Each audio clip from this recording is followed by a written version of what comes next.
Hello everyone, সবাই কেমন আছেন? তাহলে চলে আনো নতুন একটা ভিডিও নিয়ে।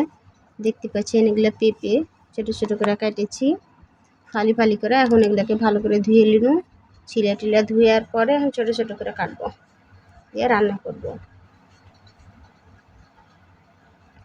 এই যে দেখেন ছোটো ছোটো পিস করে কেটে নিয়েছি। এই পেঁপে, কাঁচা পেঁপে কিন্তু অনেক উপকার আছে। আর এই পেঁপে কাঁচা যদি আপনি খাইতে পারেন চাবিয়া, তাহলে কিন্তু আপনার প্রেশারটা অনেকটাই নিয়ন্ত্রণে আসে। আর তাছাড়া পুরো শরীরের জন্য অনেক পুষ্টিকর, পাকা কাঁচা পেঁপে দুটোই পুষ্টিকর। তো যারা আমার ভিডিওটা দেখছেন অবশ্যই শেষ পর্যন্ত দেখবেন, স্কিপ করবেন না। তো ধুয়ে টুয়ে আমি এখন মরিচের গুঁড়া, হলুদ, লবণ সব কিছু দিয়ে পানি দিয়ে চাপিয়ে দেবো সিদ্ধ করার লেগে। সিদ্ধ করালে তখন তেলে ফেলবো। তো আপনারা সাথেই থাকেন আর ভিডিওটা দেখতে থাকেন।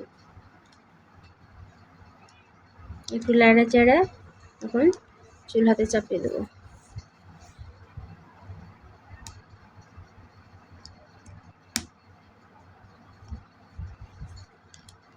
দিয়ে ঢেকে দিন সিদ্ধ হওয়ার লাগে।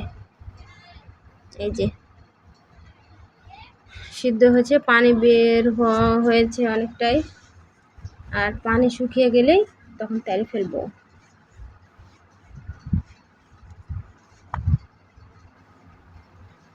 পানি প্রায় শুকিয়ে এসছে। এখন পেঁয়াজ মরিচ ভাজছি।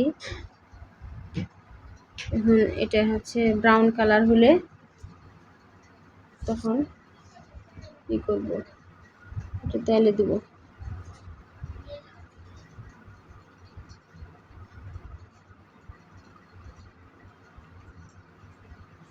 তেলে ফেলে দিল।